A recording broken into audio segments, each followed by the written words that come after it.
नमस्कार, मैं रवीश कुमार। अमेरिका के राष्ट्रपति ट्रंप ने कह दिया है कि भारत और पाकिस्तान के बीच लड़ाई के दौरान 5 विमान गिरे हैं। क्या भारत सरकार अब इसका खंडन करेगी?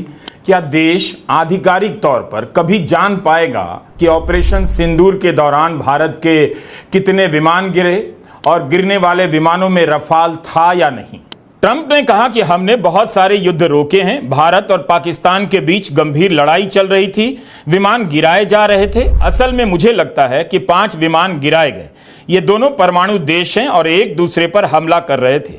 यह एक नए किस्म का युद्ध है। भारत और पाकिस्तान एक दूसरे पर हमला कर रहे थे और यह टकराव बड़ा होता जा रहा था और इसे हमने ट्रेड से रोक दिया। हमने कहा आप लोग एक ट्रेड डील करना चाहते हैं, लेकिन अगर आप हथियार चलाते रहेंगे और परमाणु हथियार चलाएंगे तो कोई ट्रेड डील नहीं होगी।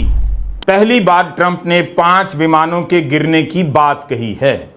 लगातार बोले जा रहे हैं कि भारत और पाकिस्तान के बीच ट्रेड रोक देने की धमकी देकर उन्होंने युद्ध रुकवा दिया और अब तो 5 विमानों के गिरने की भी बात ले आए हैं।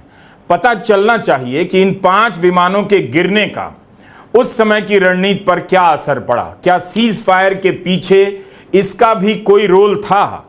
मतलब आप किससे क्या छिपा रहे हैं? 19 जुलाई को ट्रंप के बयान के बाद रॉयटर्स ने अपनी रिपोर्ट में एक तस्वीर छापी है और उसके नीचे लिखा है कि जहां पर लड़ाकू विमान क्रैश किया था उसे घेरकर भारत के सुरक्षा बल खड़े हैं। लिखा है कि 7 मई को पुलवामा में लड़ाकू विमान क्रैश किया।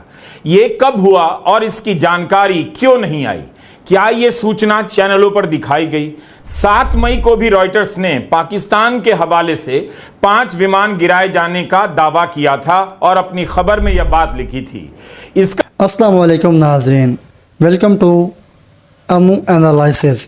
दोस्तों, आज हम जिस वीडियो पर एनालिसिस करने जा रहे हैं, इंडियन मीडिया से हमने वीडियो लिया है और बहुत ही ज़बरदस्त टॉपिक है।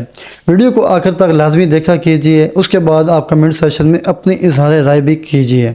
दोस्तों, वीडियो बहुत ही इंटरेस्टिंग होने वाली है, इसमें बहुत सारा आपको एनालिसिस मिलेगा।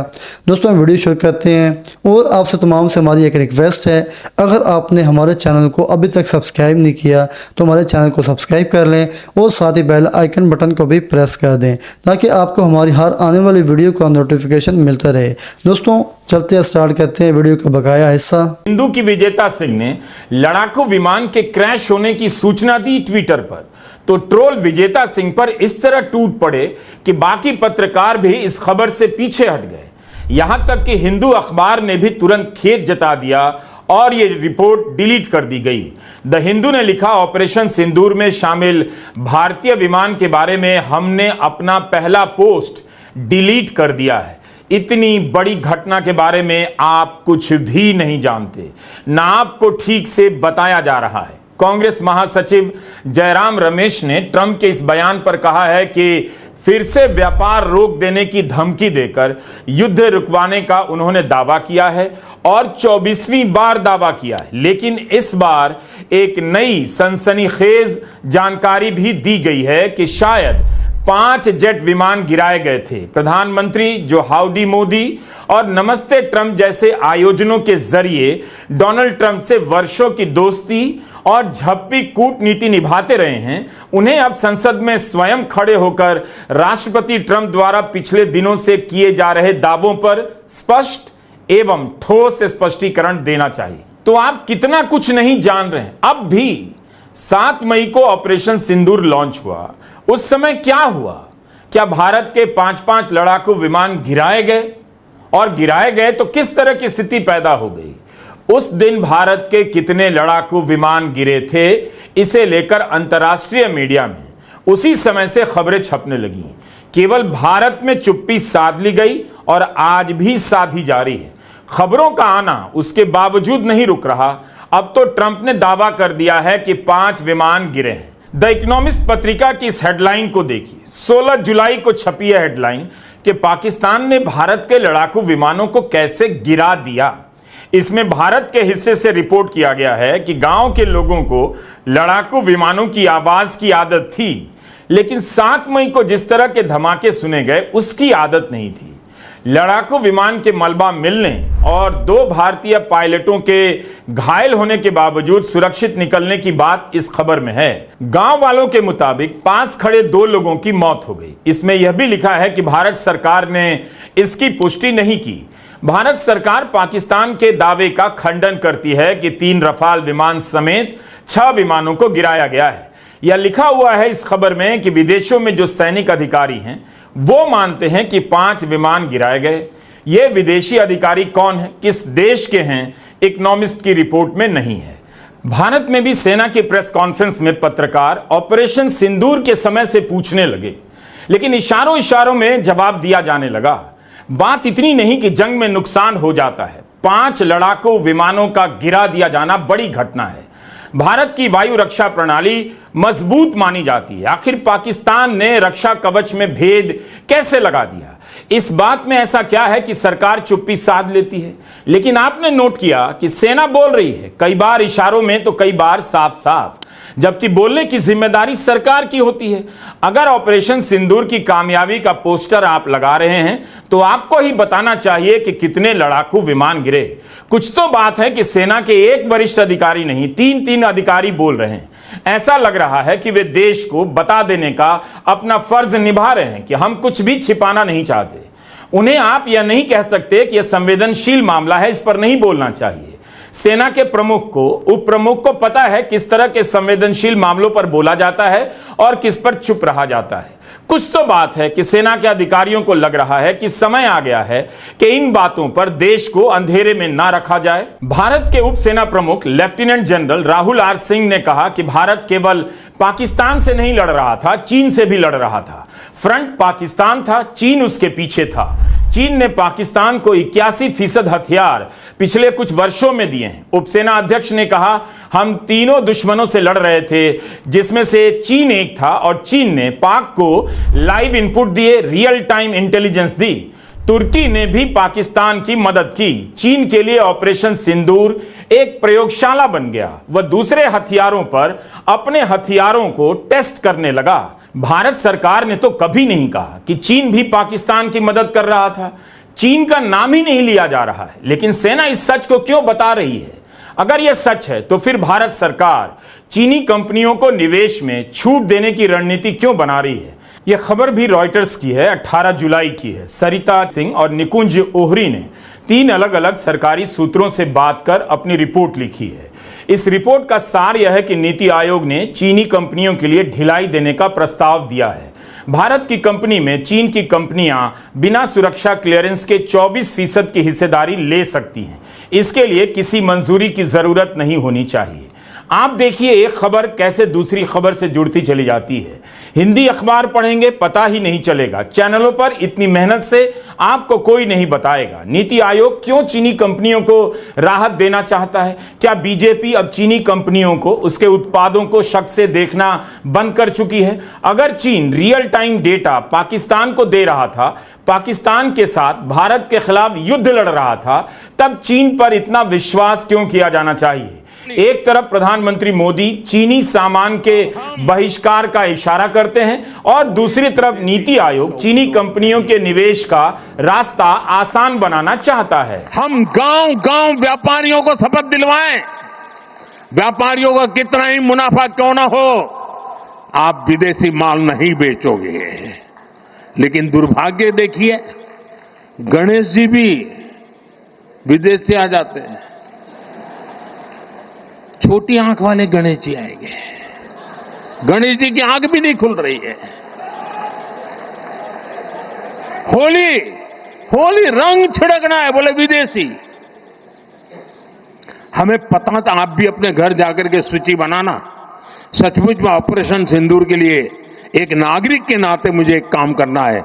आप घर में जाकर सूची बनाइए कि आपके घर में 24 घंटे में सुबह से दूसरे दिन सुबह तक कितनी विदेशी चीजों का उपयोग होता है। इस बयान का आपको अता पता नहीं। व्यापारियों ने कोई सूची बनाई कि नहीं कि उनके घर में कितने सामान देसी हैं और कितने विदेशी।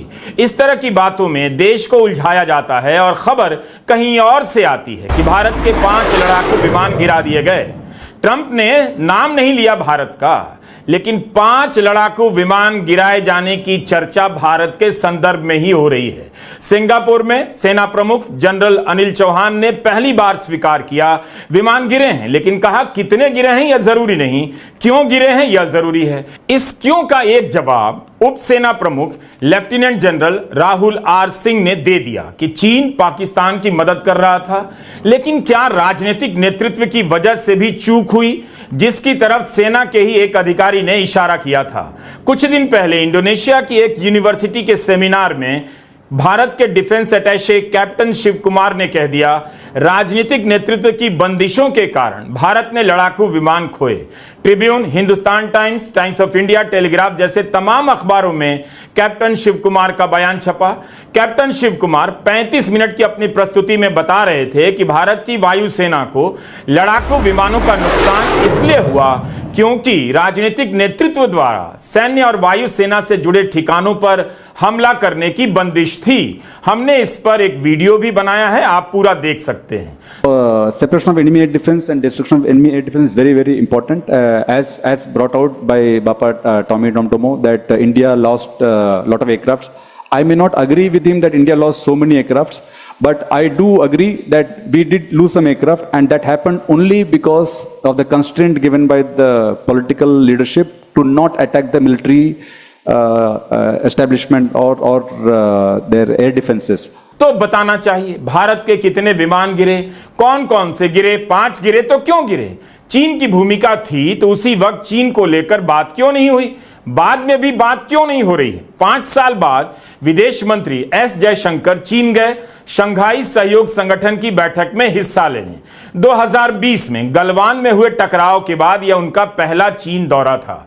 वहां उन्होंने आतंकवाद और पाकिस्तान को लेकर साफ साफ कहा, लेकिन चीन का नाम नहीं लिया।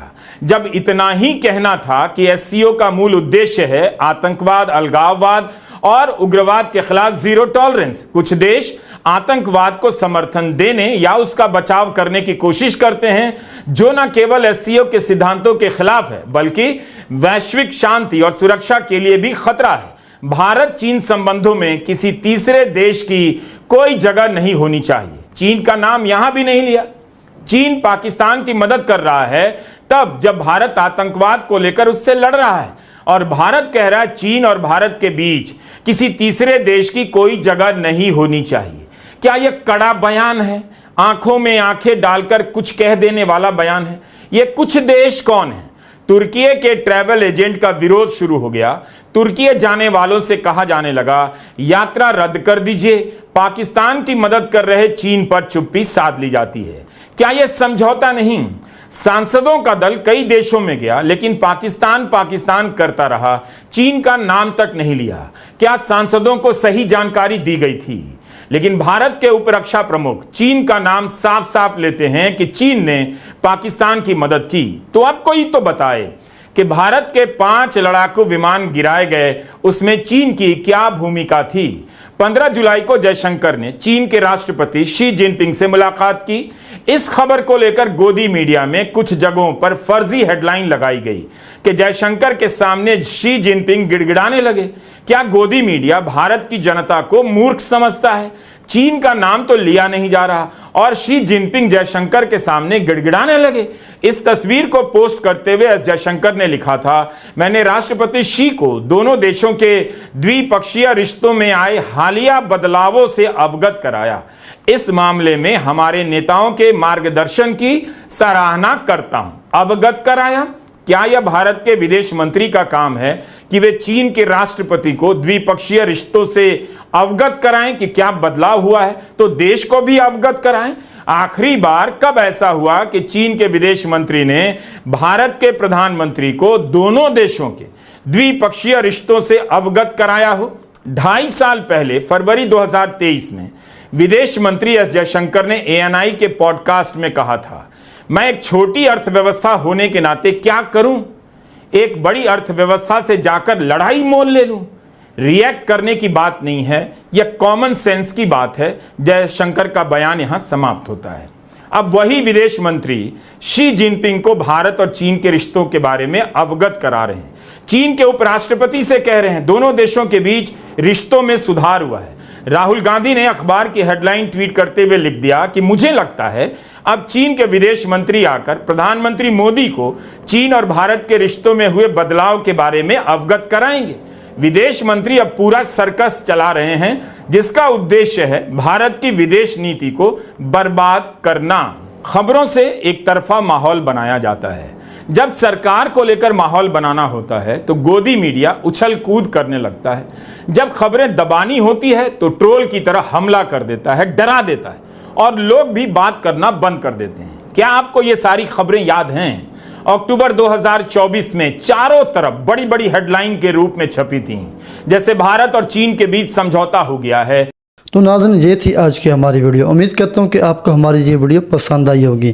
अगर आपको हमारी ये वीडियो पसंद आई हो, हमारी वीडियो को लाइक कर देना है और हमारे चैनल को सब्सक्राइब कर देना है। तमाम इसमें जो हमने इंडियन मीडिया की हमने वीडियोस ली, जिन पर हमने एनालिसिस किया, जिसमें हमने आपको दिखाया, उन तमाम का शुक्रिया अदा करते हैं। मोस्टली जो कि इंडियन मीडिया है उनका हमने इस्तेमाल किया है। दोस्तों, ये थी आज की हमारी वीडियो। नेक्स्ट वीडियो तक दीजिए हमें इजाज़त। अल्लाह हाफिज़।